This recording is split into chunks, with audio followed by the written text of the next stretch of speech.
Light, camera, rolling, action.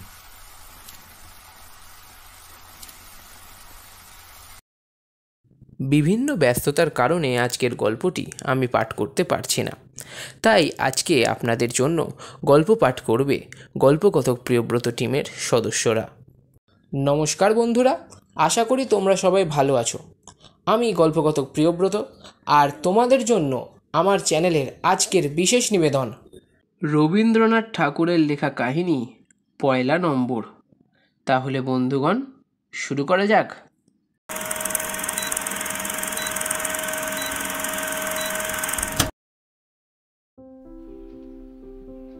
আমি তামাকটা পর্যন্ত খাইনি। আমার এক অভ্রভেদী নেশা আছে, তারই আওতায় অন্য সকল নেশা একেবারে শিকড় পর্যন্ত শুকিয়ে মরে গেছে। সে আমার বই পড়ার নেশা। আমার জীবনের মন্ত্রটা ছিল, যাবজ্জীবেত নাইবা জীবেত ঋণং কৃত্যা বহিং পঠে। যাদের বেড়াবার শখ বেশি অথচ পাথের অভাব, তারা যেমন করে টাইম টেবিল পড়ে, অল্প বয়সে আর্থিক অসদ্ভাবের দিনে আমি তেমনি করে বইয়ের ক্যাটালগ পড়ি। আমার দাদার এক খুড়শ্বশুর বাংলা বই বেরোবা মাত্র নির্বিচারে কিনতেন, এবং তার প্রধান অহংকার ছিল এই যে সে বইয়ের একখানাও তার সেদিন পর্যন্ত খোয়া যায়নি। বোধহয় বাংলাদেশে এমন সৌভাগ্য আর কারোর ঘটে না, কারণ ধন বলো, আয়ু বলো, অন্যমনস্ক ব্যক্তির ছাতা বলো, সংসারে যত কিছু স্মরণশীল পদার্থ আছে, বাংলা বই হচ্ছে সবার চেয়ে সেরা। এর থেকে বোঝা যাবে দাদার খুড়শ্বশুরের বইয়ের আলমারির চাবি দাদার খুড়শাশুড়ির পক্ষেও দুর্লভ ছিল। দীনযথা রাজেন্দ্র সঙ্গমে আমি যখন ছেলেবেলায় দাদার সঙ্গে তার শ্বশুরবাড়ি যেতাম, ওই রুদ্ধদ্বার আলমারিগুলোর দিকে তাকিয়ে সময় কাটিয়েছি। তখন আমার চক্ষুর জিভে জ্বর এসেছে বই। এই বললেই যথেষ্ট হবে, ছেলেবেলা থেকেই এত অসম্ভব রকম বেশি পড়েছি যে পাশ করতে পারি। যতখানি কম পড়া পাশ করার পক্ষে অত্যাবশ্যক, তার সময় তো আমার ছিল না। আমি ফেল করা ছেলে বলে আমার একটা মস্ত সুবিধে এই যে বিশ্ববিদ্যালয়ের ঘড়ায় বিদ্যার তোলা জলে আমার স্নান, স্রোতের জলে অবগাহনই আমার অভ্যেস। আজকাল আমার কাছে অনেক BA MA এসে বসে থাকে। তারা যতই আধুনিক হোক, আজও তারা ভিক্টোরীয় যুগের নজরবন্দি। তাদের বিদ্যার জগৎ টলেমির পৃথিবীর মতো 18-19 শতাব্দীর সাথে একেবারে যেন স্ক্রু দিয়ে আঁটা। বাংলাদেশের ছাত্রের দল পুত্র পৌত্রাদি ক্রমে তাকেই যেন চিরকাল প্রদক্ষিণ করতে থাকবে। তাদের মানস রথযাত্রার গাড়িখানা বহু কষ্টে নীল বেনথাম পেরিয়ে কার্লাইল রাস্কিনে এসে কাত হয়ে পড়েছে। মাস্টারমশাইয়ের বুলির বেড়ার বাইরে তারা সাহস করে হাওয়া খেতে বেরোয় না। কিন্তু আমরা যে দেশের সাহিত্যকে খোঁটার মতো করে মনটাকে বেঁধে রেখে জাওর কাটাচ্ছি, সে দেশে সাহিত্যটা তো স্থানও নয়, সেটা সেখানকার প্রাণের সাথে সাথে চলেছে। সেই প্রাণটা আমার না থাকতে পারে, কিন্তু সেই চলাটা আমি অনুসরণ করতে চেষ্টা করেছি। নিজের চেষ্টায় ফরাসি, জার্মান, ইটালিয়ান শিখে নিলুম। অল্পদিন হলো রাশিয়ান শিখতেও শুরু করেছি। নইলে লারমন্টভ, দস্তয়েভস্কির মতো কচুরি মোহনভোগ সাজানো থাকতেও ফাঁকি পড়ে যাবে যে। আধুনিকতার যে এক্সপ্রেস গাড়িটা ঘন্টায় 60 মাইলের চেয়েও বেগে ছুটে চলেছে, আমি তারই টিকিট কিনেছি। তাই আমি হাক্সলি, ডারউইনে এসেও ঠেকে যাইনি, টেনিসনকেও বিচার করতে ডরাইনি, এমনকি ইবসেন, মেটারলিঙ্কের নামের নৌকো ধরে আমাদের মাসিক সাহিত্যে সস্তা খ্যাতির বাধা কারবার চালাতে আমার সংকোচ বোধ হয়। আমাকেও কোনোদিন একদল মানুষ সন্ধান করে চিনে নেবে, এ আমার আশার অতীত ছিল। আমি দেখছি বাংলাদেশে এমন ছেলেও 2-4টে কিন্তু মেলে, যারা কলেজও ছাড়ে না, অথচ কলেজের বাইরে সরস্বতীর যে বীণা বাজে তার ডাকেও উতলা হয়ে ওঠে। তারাই ক্রমে ক্রমে 2টি-1টি করে আমার ঘরে এসে জুটতে লাগলো। এই আমার এক দ্বিতীয় নেশাধর, বকুন। ভদ্র ভাষায় তাকে আলোচনা বলা যেতে পারে।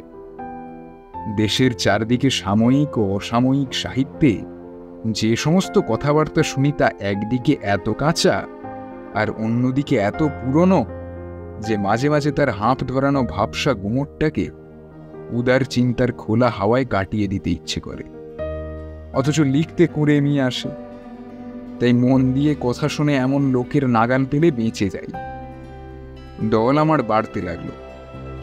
আমি থাকতাম আমাদের গলির 2 নম্বর বাড়িতে। এদিকে আমার নাম হচ্ছে অদ্বৈতচরণ, তাই আমাদের দলের নাম হয়ে গিয়েছিল দ্বৈতাদ্বৈত সম্প্রদায়। আমাদের এই সম্প্রদায়ের কারো সময় অসময়ের জ্ঞান ছিল না। কেউ বা 5 করা ড্রামের টিকিট দিয়ে পত্রচিহ্নিত একখানা নূতন প্রকাশিত ইংরেজি বই হাতে করে সকালে এসে উপস্থিত। তর্ক করতে করতে 1টা বেজে যায়, তবু তর্ক শেষ হয় না। কেউ বা সদ্য কলেজের নোট নেওয়া খাতাখানা নিয়ে বিকেলে এসে হাজির। রাত যখন 2টো তখনও ওঠার নাম করে। আমি প্রায়ই তাদের খেতে বলি, কারণ আমি দেখেছি সাহিত্য চর্চা যারা করে তাদের রসজ্ঞতার শক্তি কেবল মস্তিষ্কে নয়, রসনাতেও খুব প্রবল। কিন্তু যার ভরসায় এই সমস্ত ক্ষুধিতদের যখন তখন খেতে বলি, তার অবস্থা যে কি হয় সেটাকে আমি তুচ্ছ বলেই বরাবর মনে করে আসছি। সংসারের ভাবের ও জ্ঞানের যে সকল বড় বড় কুলাল চক্র ঘুরছে, যাতে মানব সভ্যতা কতক বা তৈরি হয়ে আগ্নের পোড় খেয়ে শক্ত হয়ে উঠছে, কতক বা কাঁচা থাকতে থাকতেই ভেঙে ভেঙে পড়ছে, তার কাছে ঘরকন্যার নড়াচড়া এবং রান্নাঘরের চুলোর আগুন কি চোখে পড়ে? ভবানীর ভ্রুকুটি ভঙ্গি ভবই জানেন, এমন কথা কাব্যে পড়েছে। কিন্তু ভবের 3 চক্ষু, আমার তো মোটে 1 জোড়া। তারও দৃষ্টিশক্তি বই পড়ে পড়ে ক্ষীণ হয়ে গেছে। সুতরাং অসময়ে ভোজের আয়োজন করতে বললে আমার স্ত্রীর ভ্রুচাপে কিরকম চাপল্য উপস্থিত হতো তা আমার নজরে পড়ত না।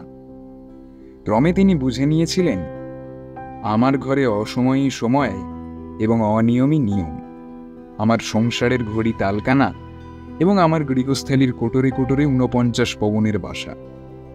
আমার যা কিছু অর্থ সামর্থ্য তার একটিমাত্র খোলা ড্রেন ছিল, সে হচ্ছে বই কেনার।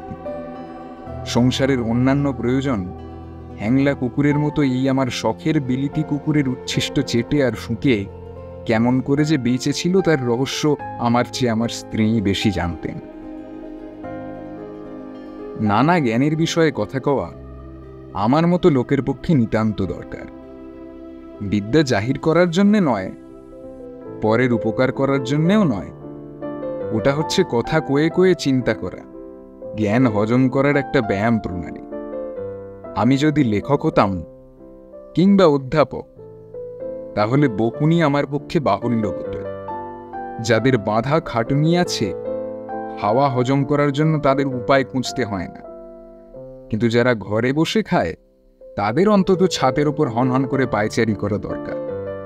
আমার সেই দশা। তাই যখন আমার দ্বৈত দলটি জমেনি, তখন আমার একমাত্র দ্বৈত ছিলেন আমার স্ত্রী। তিনি আমার এই মানসিক পরিপাকের সশব্দ প্রক্রিয়া দীর্ঘকাল নিঃশব্দে বহন করেছেন। যদিচ তার মিলের শাড়ি এবং তার গয়নার সোনা খাঁটি নীরের ছিল না, কিন্তু স্বামীর কাছ থেকে যে আলাপ শুনতেন, সে সৌজাত্যবিদ্যাই বলো বা ইউজেনিক্স বলো, মেন্ডেল তত্ত্বই বলো আর গাণিতিক যুক্তিশাস্ত্র, তার মধ্যে সস্তা কিংবা ভেজাল দেওয়া তো কিছু ছিল না। আমার দল বৃদ্ধির পর থেকে এই আলাপ হতে তিনি বঞ্চিত হয়েছিলেন, কিন্তু সেজন্যে তার কোনো নালিশ আমি কোনোদিন শুনি। আমার স্ত্রীর নাম অনিলা। ওই শব্দটার মানে কি হয় তা আমি জানি। আমার শ্বশুরও যে জানতেন তা নয়, তবে শব্দটা শুনতে মিষ্ট এবং হঠাৎ মনে হয় ওর একটা কোনো মানেও আছে। অভিধান যাই বলুক, নামটার আসল মানে আমার স্ত্রী তার বাপের আদরের মেয়ে। আমার শাশুড়ি যখন 2.5 বছরের একটা ছেলে রেখে মারা যান, তখন সেই ছোট ছেলেকে যত্ন করবার মনোরম উপায় স্বরূপ আমার শ্বশুর আরেকটা বিবাহ করেন। তার উদ্দেশ্য যে কিরকম সফল হয়েছিল তা এই বললেই বোঝা যাবে যে তার মৃত্যুর 2 দিন আগে তিনি অনিলার হাত ধরে বলেন, মা, আমি তো যাচ্ছি, এখন সরোজের কথা ভাববার জন্য তুমি ছাড়া আর কেউ রইল না।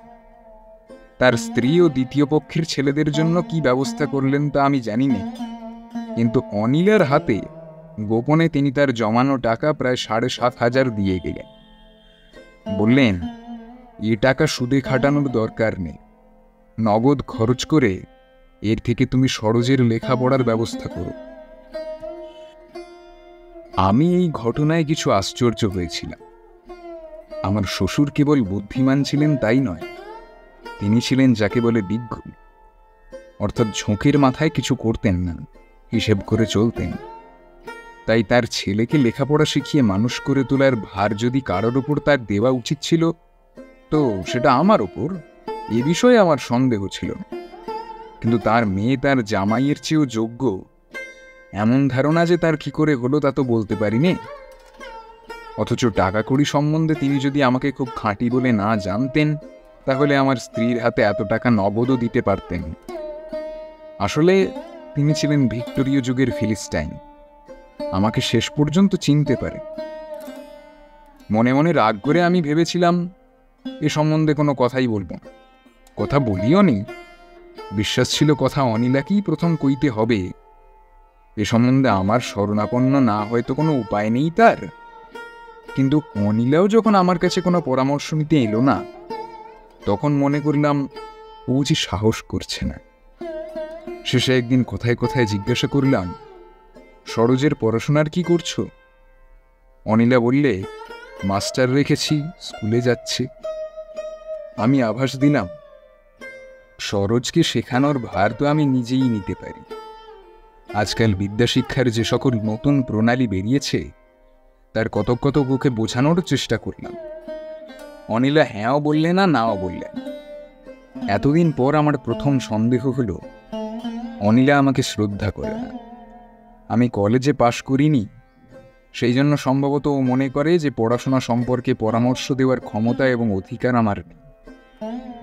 এতদিন ওকে সৌজাত্য অভিব্যক্তিবাদ এবং রেডিও চাঞ্চল্য সম্পর্কে যা কিছু বলেছি, নিশ্চয়ই অনিলা তার মূল্য বোঝে। ও হয়তো মনে করেছে সেকেন্ড ক্লাসের ছেলেও এর চেয়ে বেশি জানে, কেননা মাস্টারের হাতের কানমলার প্যাঁচে প্যাঁচে বিদ্যেগুলো আঁট হয়ে তাদের মনের মধ্যে বসে গেছে। রাগ করে মনে মনে বললাম, মেয়েদের কাছে নিজের যোগ্যতা প্রমাণ করবার আশা সে যেন ছাড়ে, বিদ্যা বুদ্ধি যার প্রধান সম্পদ।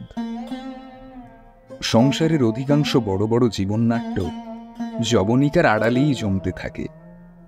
পঞ্চমাঙ্কের শেষে সেই যবনিকা হঠাৎ উঠে যায়। আমি যখন আমার দ্বৈতদের নিয়ে বের্গসঁর তত্ত্বজ্ঞান ও ইবসেনের মনস্তত্ত্ব আলোচনা করছি, তখন মনে করেছিলাম অনিলার জীবনযজ্ঞ বেদিতে কোনো আগুন বুঝি জ্বলেনি। কিন্তু আজকে যখন সেই অতীতের দিকে পিছন ফিরে দেখি, তখন স্পষ্ট দেখতে পাই যে সৃষ্টিকর্তা আগুনে পুড়িয়ে হাতুড়ি পিটিয়ে জীবনের প্রতিমা তৈরি করে থাকেন, অনিলার মর্মস্থলে তিনি খুবই সজাগ ছিলেন। সেখানে একটা ছোট ভাই, একটা দিদি এবং একটা বিমাতার সমাবেশে নিয়তই একটা ঘাত প্রতিঘাতের লীলা চলছিল। পুরাণের বাসুকি যে পৌরাণিক পৃথিবীকে ধরে আছে, সে পৃথিবী স্থির, কিন্তু সংসারে যে মেয়েকে বেদনার পৃথিবী বহন করতে হয়, তার সে পৃথিবী মুহূর্তে মুহূর্তে নূতন নূতন আঘাতে তৈরি হয়ে উঠেছে। সেই চলতি ব্যথার ভার বুকে নিয়ে যাকে ঘরকন্যার খুঁটিনাটির মধ্যে দিয়ে চলতে হয় প্রতিদিন, তার অন্তরের কথা অন্তর্যামী ছাড়া কে সম্পূর্ণ বুঝবে? অন্তত আমি তো কিছুই বুঝিনি। কত উদ্বেগ, কত অপমানিত প্রয়াস, পীড়িত স্নেহের কত অন্তর্গূঢ় ব্যাকুলতা আমার এত কাছে নিঃশব্দতার অন্তরালে মথিত হয়ে উঠছিল, আমি তো জানি।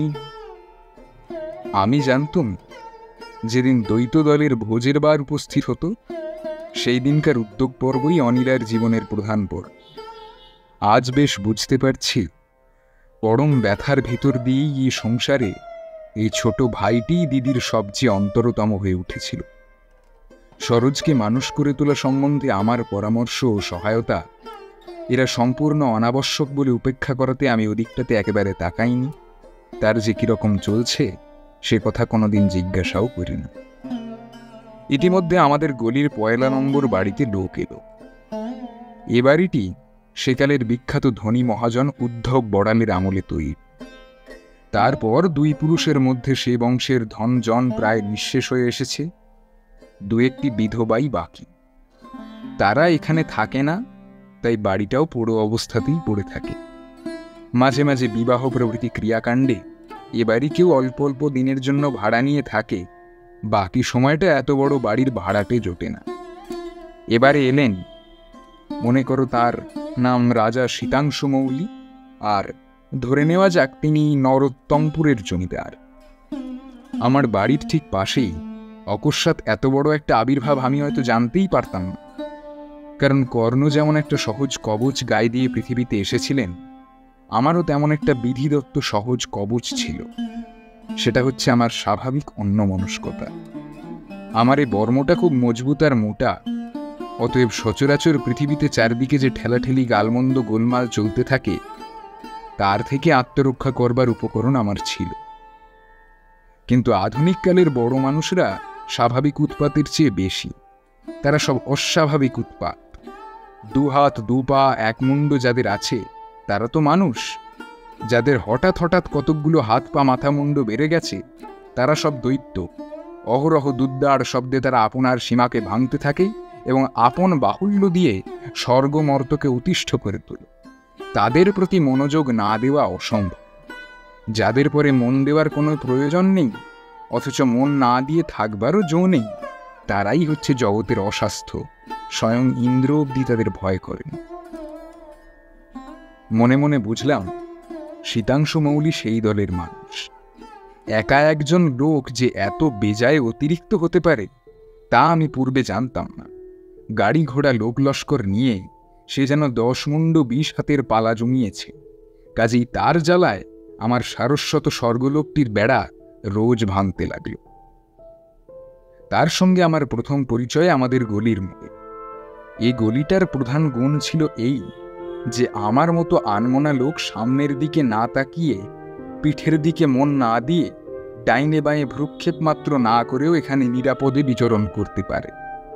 এমনকি এখানে সেই পথ চলতি অবস্থায় মেরেডিথের গল্প, ব্রাউনিংয়ের কাব্য অথবা আমাদের কোনো আধুনিক বাঙালি কবির রচনা সম্বন্ধে মনে মনে বিতর্ক করেও অপঘাত মৃত্যু বাঁচিয়ে চলা যায়।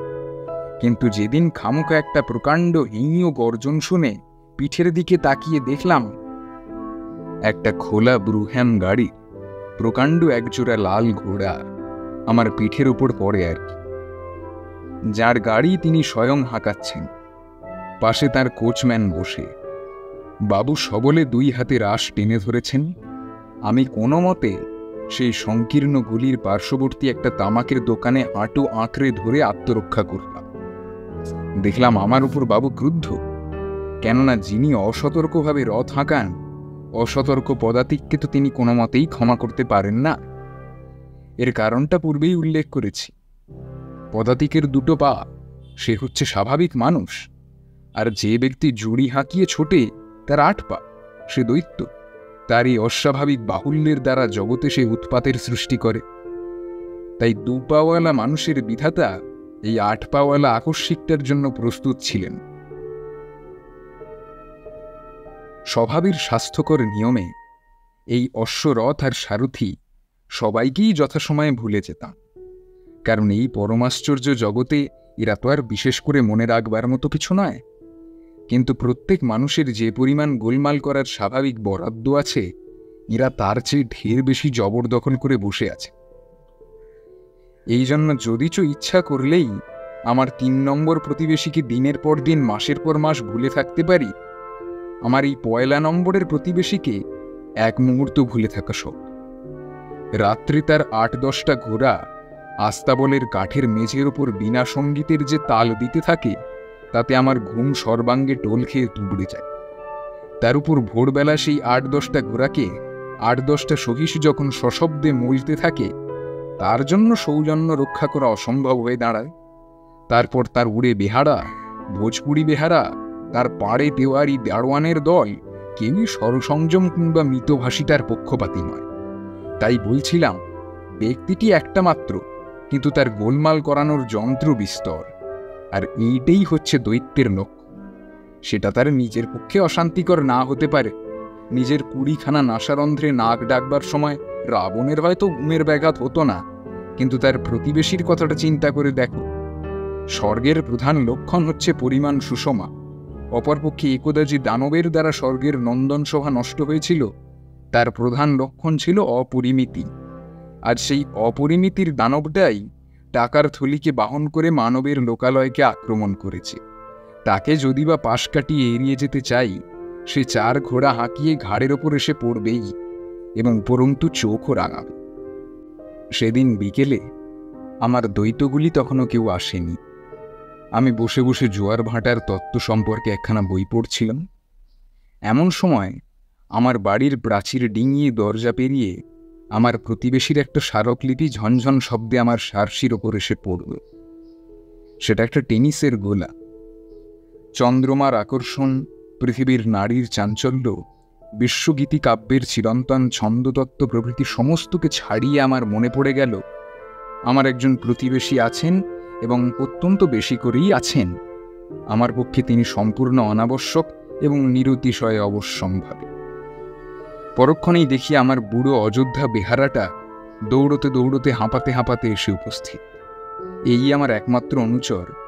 একে ডেকে পাইনে, একে বিচলিত করতে পারিনে। দুর্লভতার কারণ জিজ্ঞাসা করলে বলে একা মানুষ, কিন্তু কাজ বিস্তর। আজ দেখি বিনা তাগিদেই গোলা কুড়িয়ে সে পাশের বাড়ির দিকে ছুটছে। খবর পেলাম প্রত্যেকবার গোলা কুড়িয়ে দেওয়ার জন্য সে 4 পয়সা করে মজুরি পায়। দেখলাম কেবল যে আমার সার্সি ভাঙছে, আমার শান্তি ভাঙছে তা নয়। এবার আমার অনুচর পরিচরদের মন ভাঙতে লাগলো।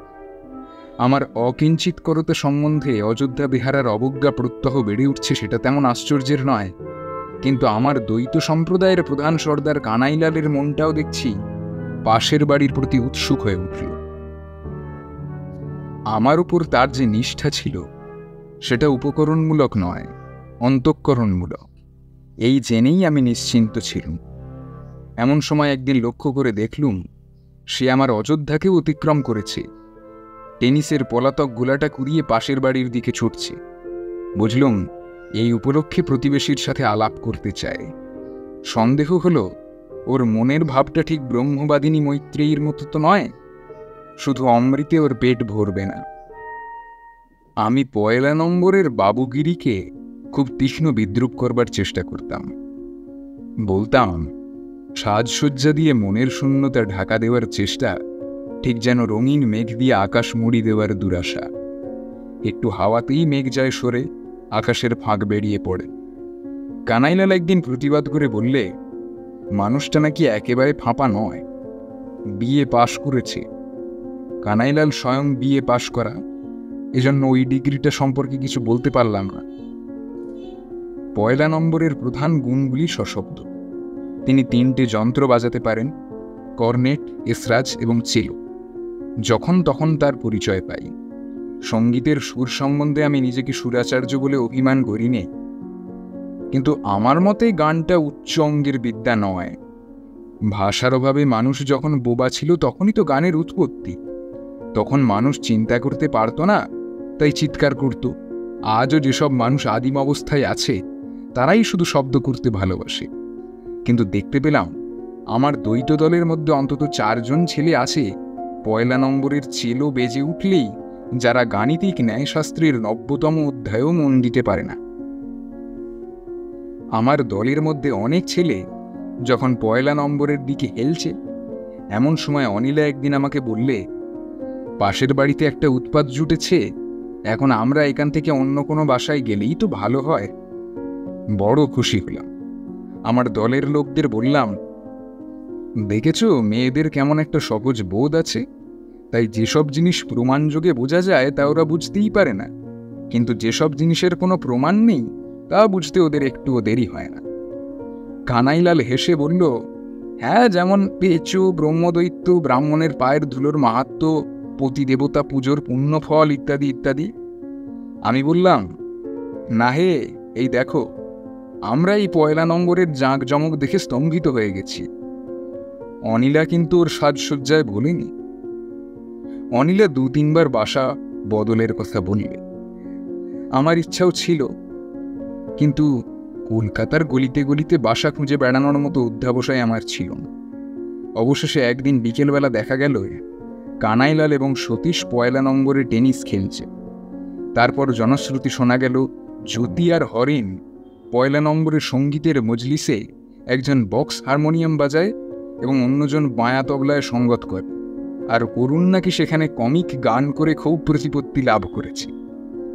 এদের আমি 5-6 বছর ধরে জানি, কিন্তু এদের যে এসব গুণ ছিল তা আমি সন্দেহও করিনি। বিশেষত আমি জানতাম অরুণের প্রধান শখের বিষয় হচ্ছে তুলনামূলক ধর্মতত্ত্ব। সে যে কমিক গানে ওস্তাদ তা কি করে বুঝব? সত্য কথা বলি, আমি 1 নম্বরকে মুখে যতই অবজ্ঞা করি, মনে মনে কিছুটা ঈর্ষাও করেছিলাম। আমি চিন্তা করতে পারি, বিচার করতে পারি, সকল জিনিসের সার গ্রহণ করতে পারি, বড় বড় সমস্যার সমাধান করতে পারি। মানসিক সম্পদে শীতাংশু মৌলিকে আমার সমকক্ষ বলে মনে কল্পনা করা অসম্ভব। কিন্তু তবু ওই মানুষটাকে আমি ঈর্ষা করেছি কেন? সে কথা যদি খুলে বলি তো লোকে হাসবে। সকালবেলায় শীতাংশু একটা দুরন্ত ঘোড়ায় চড়ে বেড়াতে বের। কি আশ্চর্য নৈপুণ্যের সাথে রাশ বাগিয়ে এই জন্তুটাকে সংযত করত। এই দৃশ্যটা রোজই আমি দেখতাম আর ভাবতাম, আহা, আমি যদি এইরকম অনায়াসে ঘোড়া হাঁকিয়ে যেতে পারতাম। পটুত্ব বলে যে জিনিসটা আমার একেবারেই নেই, সেইটের পরে আমার ভারী একটা গোপন লোভ ছিল। আমি গানের সুর ভালো বুঝি নেই, কিন্তু জানালা থেকে কতদিন গোপনে দেখেছি শীতাংশু এসরাজ বাজাচ্ছে। ওই যন্ত্রটার পর তার একটা বাধাহীন সৌন্দর্যময় প্রভাব আমার কাছে আশ্চর্য মনোহর বোধ হতো। আমার মনে হতো যন্ত্রটা যেন প্রেয়সী নারীর মতো ওকে ভালোবাসে। সে আপনার সমস্ত সুর ওকে ইচ্ছা করে বিকিয়ে দিয়েছে। জিনিসপত্র, বাড়িঘর, জন্তু, মানুষ সকলের পরে শীতাংশুর এই সহজ প্রভাব ভারী একটা শ্রী বিস্তার করত। এই জিনিসটা অনির্বচনীয়। আমি একে নিতান্ত দুর্লভ না মনে করে থাকতে পারতাম না। আমি মনে করতাম পৃথিবীতে কোনো কিছু প্রার্থনা করা এই লোকটার পক্ষে অনাবশ্যক। সবই আপনিই এর পায়ের কাছে এসে পড়বে। এই ইচ্ছা করে যেখানে গিয়ে বসবে সেইখানেই ওর আসনটি পাতা।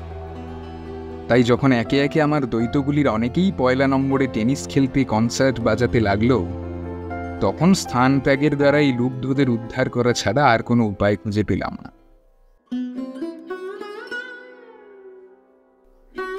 দালাল এসে খবর দিলে মনের মতো অন্য বাসা বরানগর, কাশীপুরের কাছাকাছি এক জায়গায় পাওয়া যাবে। আমি তাতে রাজি। সকাল তখন 9:30। স্ত্রীকে প্রস্তুত হতে বলতে গেলাম। তাকে ভাড়ার ঘরে পেলুম না, রান্নাঘরেও না। দেখি শোবার ঘরে জানালার গরাদের ওপর মাথা রেখে চুপ করে বসে আছেন। আমাকে দেখেই উঠে পড়লেন। আমি বললাম, পরশুই নতুন বাসায় যাওয়া যাবে? তিনি বললেন, আর দিন 15 সবুর করতে। জিজ্ঞাসা করলাম, কেন? অনিলা বললেন, সরোজের পরীক্ষার ফল শীঘ্র বেরোবে, তার জন্য মনটা উদ্বিগ্ন আছে। এ কদিন আর নাড়াচাড়া করতে ভালো লাগছে না জিনিসপত্র। অন্যান্য অসংখ্য বিষয়ের মধ্যে এই একটি বিষয় আছে যা নিয়ে আমার স্ত্রীর সাথে আমি কখনো আলোচনা করিনি। সুতরাং আপাতত কিছুদিন বাড়ি বদল মুলতবি রইল। ইতিমধ্যে খবর পেলুম শীতাংশু শীঘ্রই দক্ষিণ ভারত বেড়াতে যাবে। সুতরাং 2 নম্বরের ওপর থেকে মস্ত ছায়াটা সরে যাবে। অদৃশ্য নাট্যের পঞ্চমাঙ্কের শেষ দিকটা হঠাৎ দৃষ্ট হয়ে ওঠে। কাল আমার স্ত্রী তার বাপের বাড়ি গেছিলেন। আজ ফিরে এসে তার ঘরে দরজা দিলেন। তিনি জানেন আজ রাত্রে আমাদের দ্বৈত দলের পূর্ণিমার ভোজ। তাই নিয়ে তার সাথে পরামর্শ করার অভিপ্রায়ে দরজায় ঘা দিলাম। প্রথমে সাড়া পাওয়া গেল না। ডাক দিলুম, অনু। খানিক বাদে অনিলা এসে দরজা খুলে দিলে। জিজ্ঞাসা করলুম, আজ রাত্রে রান্নার জোগাড় সব ঠিক আছে তো? সে কোনো জবাব না দিয়ে মাথা হেলিয়ে জানালে, আছে। আমি বললাম, তোমার হাতের তৈরি মাছের কচুরি আর বিলাতি আমড়ার চাটনি কিন্তু ওদের ভারী প্রিয়, সেটা ভুলো না। এই বলে বাইরে এসেই দেখি কানাইলাল বসে আছে। আমি বললুম, কানাই, আজ তোমার একটু সকাল সকাল এসো। কানাই আশ্চর্য হয়ে বললে, সে কি কথা, আজ আমাদের সভা হবে নাকি? আমি বললাম, হবে বই কি, সমস্ত তৈরি। ম্যাক্সিম গোর্কির নতুন গল্পের বই, বের্গসর উপর রাসেলের আলোচনা, মাছের কচুরি, এমনকি আমড়ার চাটনি। কানাই অবাক হয়ে আমার মুখের দিকে চেয়ে রইল। খানিক বাদে বলল, অদ্বৈতবাবু, আমি বলি কি আজ থাক। অবশেষে প্রশ্ন করে জানতে পারলাম আমার শ্যালক সরোজ কাল বিকেলবেলায় আত্মহত্যা করে মরেছে। পরীক্ষায় সে পাশ হতে পারেনি, তাই নিয়ে বিমাতার কাছ থেকে খুব গঞ্জনা পেয়েছিল। সইতে না পেরে গলায় চাদর বেঁধে মরেছে। আমি জিজ্ঞাসা করলাম, তুমি কোত্থেকে শুনলে? সে বললে, 1 নম্বর থেকে। 1 নম্বর থেকে? বিবরণটা এই যে সন্ধ্যার দিকে অনিলার কাছে যখন খবর এলো, তখন সে গাড়ি ডাকার অপেক্ষা না করে অযোধ্যাকে সঙ্গে নিয়ে পথের মধ্যে থেকে গাড়ি ভাড়া করে বাপের বাড়িতে গিয়েছিল। অযোধ্যার কাছ থেকে রাত্রে শীতাংশু মৌলি এই খবর পেয়েই তখনই সেখানে গিয়ে পুলিশকে ঠান্ডা করে নিজে শ্মশানে উপস্থিত থেকে মৃতদেহের সৎকার করিয়ে দেন। ব্যতিব্যস্ত হয়ে তক্ষুনি অন্তঃপুরে গেলেন। মনে করেছিলুম অনিলা বুঝি দরজা বন্ধ করে আবার তার শোবার ঘরে আশ্রয় নিয়েছে, কিন্তু এবার গিয়ে দেখি ভাঁড়ারের সামনের বারান্দায় বসে সে আমড়ার চাটনির আয়োজন করছে। যখন লক্ষ্য করে তার মুখ দেখলুম, তখন বুঝলুম এক রাত্রে তার জীবনটা উলটপালট হয়ে গিয়েছে। আমি অভিযোগ করে বললুম, আমাকে কিছু বলনি কেন? সে তার বড় বড় 2 চক্ষু তুলে একবার আমার মুখের দিকে তাকালে, কোনো কথা কইবে না। আমি লজ্জায় অত্যন্ত ছোট হয়ে গেলুম। যদি অনিলা বলতো তোমাকে বলে লাভ কি, তাহলে আমার জবাব দেওয়ার কিছু থাকতো না। জীবনের এইসব বিপ্লব, সংসারের সুখ দুঃখ নিয়ে কি করে যে ব্যবহার করতে হয়, আমি কি তার কিছু জানি? আমি বললুম, অনিল, এসব রাখো, আজ আমাদের সভা হবে না। অনিলা আমড়ার খোসা ছাড়াবার দিকে দৃষ্টি রেখে বললে, কেন হবে না? খুব হবে। আমি এত করে সমস্ত আয়োজন করছি, সে আমি নষ্ট করতে দিতে পারব না। আমি বললাম, আজ আমাদের সভার কাজ হওয়া অসম্ভব। সে বললে, তোমাদের সভা না হয় না হবে, আজ আমার নিমন্ত্রণ। আমি মনে একটু আরাম পেলাম। ভাবলাম, অনিলের শোকটা তত বেশি কিছু নয়। মনে করলাম, সেই যে একসময় ওর সাথে বড় বড় বিষয়ে কথা কইতাম, তারই ফলে ওর মনটা অনেকটা নিরাসক্ত হয়ে এসেছে। যদিচ সব কথা বোঝবার মতো শিক্ষা এবং শক্তি ওর ছিল না, কিন্তু তবু পার্সোনাল ম্যাগনেটিজম বলে তো একটা জিনিস আছে। সন্ধ্যার সময় আমার দ্বৈত দলের 2-4 জন কম পড়ে গেল। কানাই তো এলোই না। 1 নম্বরের যারা টেনিসের দলে যোগ দিয়েছিল, তারাও কেউ আসেনি। শুনলাম কাল ভোরের গাড়িতে শীতাংশু মৌলি চলে যাচ্ছে, তাই এরা সেখানেই গেছে বিদায় ভোজ খেতে। এদিকে অনিলা আজ যেরকম ভোজের আয়োজন করেছিল, এমন আর কোনোদিনই করে। এমনকি আমার মতো বেহিসেবি লোকেও এ কথা না মনে করে থাকতে পারেনি যে খরচটা অতিরিক্ত করা হয়ে গিয়েছে। সেদিন খাওয়া দাওয়া করে সভাভঙ্গ হতে রাত 1টা-1:30 হয়ে গেল। আমি ক্লান্ত হয়ে তখনই শুতে গেলুম। অনিলাকে জিজ্ঞাসা করলাম, শোবে না?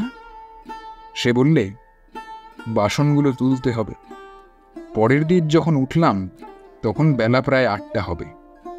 শোবার ঘরে টিপাইয়ের ওপর যেখানে আমার চশমাটা খুলে রাখি, সেখানে দেখি আমার চশমা চাপা দেওয়া এক টুকরো কাগজ। তাতে অনিলের হাতের লেখাটি আছে। আমি চললুম, আমাকে খুঁজতে চেষ্টা করো না, করলেও খুঁজে পাবে না। কিছু বুঝতে পারলাম না। টিপাইয়ের উপর একটা বাক্স, টিনের। সেটা খুলে দেখি তার মধ্যে অনিলার সমস্ত গহনা, এমনকি তার হাতের চুড়ি বালা পর্যন্ত, কেবল তার শাঁখা এবং হাতের লোহাটা ছাড়া। একটা খোপের মধ্যে চাবির গোছা, অন্য অন্য খোপে কাগজের মোড়কে করা কিছু টাকা সিকি দুয়ানি। অর্থাৎ মাসের খরচ বাঁচিয়ে অনিলার হাতে যা কিছু জমেছিল, তার শেষ পয়সাটি পর্যন্ত সে রেখে গেছে। একটা খাতায় বাসন কোসন জিনিসপত্রের ফর্দ এবং ধোবার বাড়িতে যে সমস্ত কাপড় আছে তার হিসাব। এই সাথে গয়লা বাড়ির এবং মুদির দোকানের দেনার হিসেবও টোকা আছে, কেবল তার নিজেরই কোনো ঠিকানা নেই। এইটুকু বুঝতে পারলুম অনিলা চলে গেছে। সমস্ত ঘর তন্ন তন্ন করে দেখলুম। আমার শ্বশুর বাড়িতে খোঁজ নিলুম, কোথাওই সে নেই। কোনো একটা বিশেষ ঘটনা ঘটলে সে সম্বন্ধে কীরকম বিশেষ ব্যবস্থা করতে হয়, কোনোদিন আমি তার কিছুই ভেবে পাইনি। বুকের ভিতরটা হা হা করতে লাগল। হঠাৎ 1 নম্বরের দিকে তাকিয়ে দেখি সে বাড়ির দরজা জানালা বন্ধ। দেউড়ির কাছে দারোয়ানজি গড়গড়ায় তামাক টানছে। রাজাবাবু ভোররাত্রে চলে গেছেন। মনটার মধ্যে ছ্যাঁক করে উঠল। হঠাৎ বুঝতে পারলাম, আমি যখন এক মনে নব্যতম ন্যায়ের আলোচনা করছিলাম, তখন মানব সমাজের পুরাতনতম একটা অন্যায় আমার ঘরে জাল বিস্তার করছে। লোব্যা, টলস্টয়, তুর্গেনেভ প্রভৃতি বড় বড় গল্প লিখিয়েদের বইতে যখন এই রকম ঘটনার কথা পড়েছি, তখন বড় আনন্দে সূক্ষ্মাতিসূক্ষ্ম করে তার তত্ত্বকথা বিশ্লেষণ করে দেখেছি। কিন্তু নিজের ঘরেই যে এটা এমন সুনিশ্চিত করে ঘটতে পারে, তা কোনোদিন স্বপ্নে কল্পনা করিনি। প্রথম ধাক্কাটাকে সামলে নিয়ে আমি প্রবীণ তত্ত্বজ্ঞানীর মতো সমস্ত ব্যাপারটাকে যথোচিত হালকা করে দেখবার চেষ্টা করি। যেদিন আমার বিবাহ হয়েছিল, সেদিনকার কথাটা মনে করে শুষ্ক হাসি হাসব।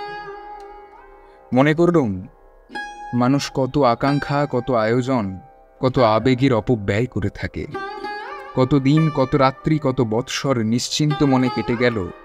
স্ত্রী বলে যে একটা সজীব পদার্থ নিশ্চয়ই আছে বলে চোখ বুজেছিলুম, এমন সময় আজ হঠাৎ চোখ খুলে দেখি সে বুদবুদটা ফেটে গেছে। গেছে যাকগে, কিন্তু জগতে সবই তো বুদবুদ নয়। যুগ যুগান্তরের জন্ম মৃত্যুকে অতিক্রম করে টিকে রয়েছে এমন সব জিনিস কি আমি কি আর চিনতে শিখিনি?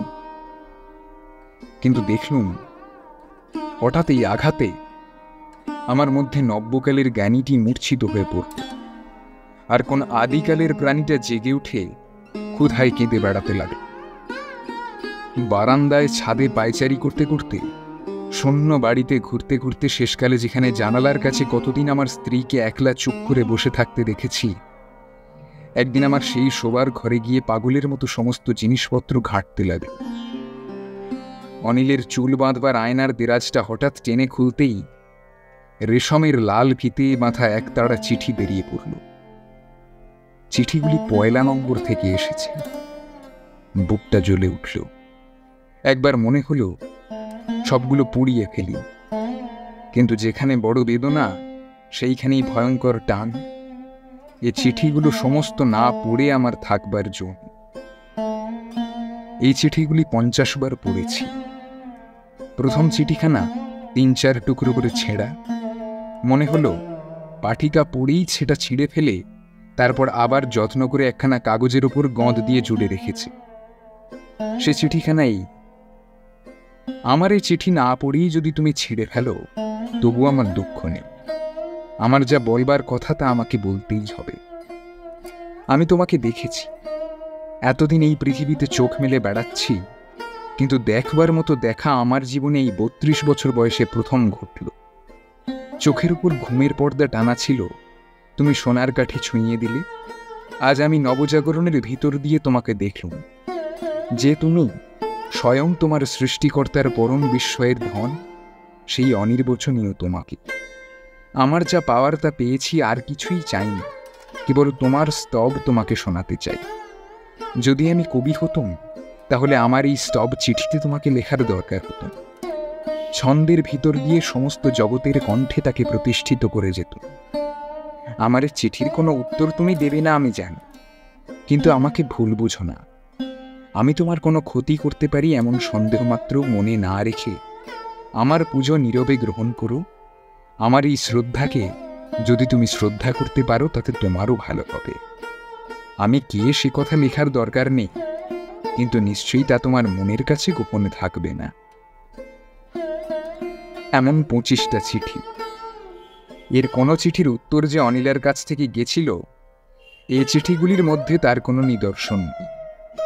যদি যেত, তাহলে তখনই বেসুর বেজে উঠত, কিংবা তাহলে সোনার কাঠির জাদু একেবারে ভেঙে স্তব গান নীরব হতো।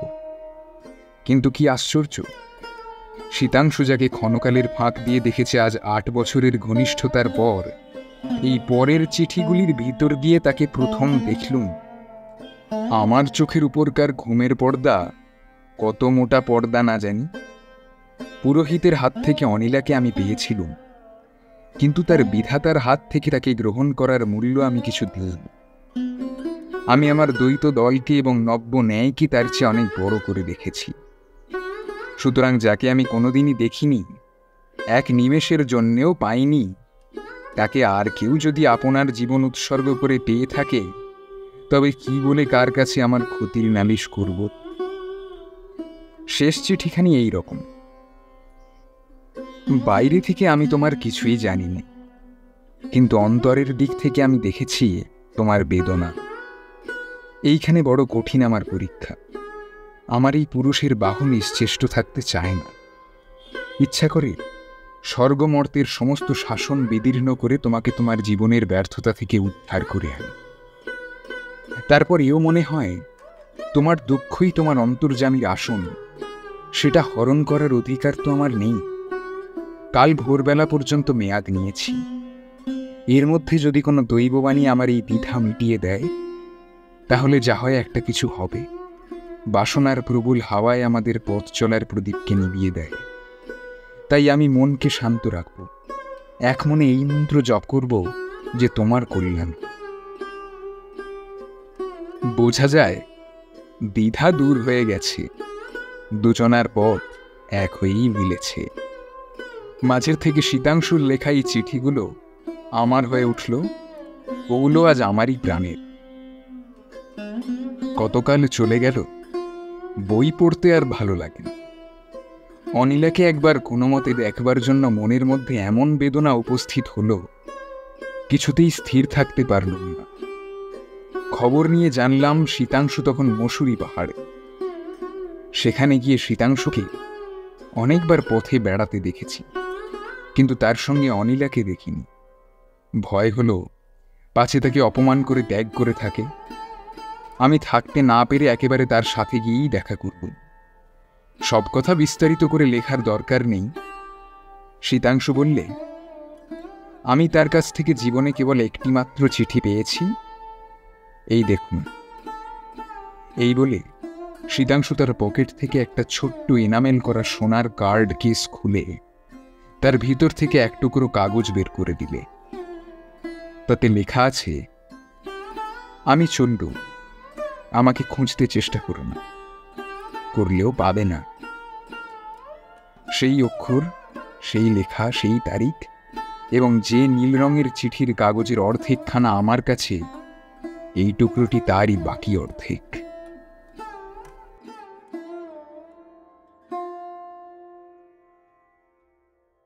আজ সমগ্র গল্প পাঠে সত্যজিৎ ব্যানার্জি। শব্দগ্রহণ, আবহ সঙ্গীত, স্পেশাল ইফেক্টস, পোস্টার ডিজাইন এবং সমগ্র পরিচালনায় আমি গল্পকথক প্রিয়ব্রত। শেষ হলো গল্পকথক প্রিয়ব্রতর আজকের নিবেদন। আমি আশা করব আজকের নিবেদনটি আপনাদের খুব ভালো লেগেছে। আর ভালো লেগে থাকলে প্লিজ লাইক, কমেন্ট এবং নিজের বন্ধুদের সাথে অবশ্যই শেয়ার করবেন। আর এরকমই নিত্য নতুন গল্প পেতে আমার চ্যানেলটি সাবস্ক্রাইব করবেন। তাহলে আজকের জন্য এইটুকুই, দেখা হচ্ছে আগামী সপ্তাহে।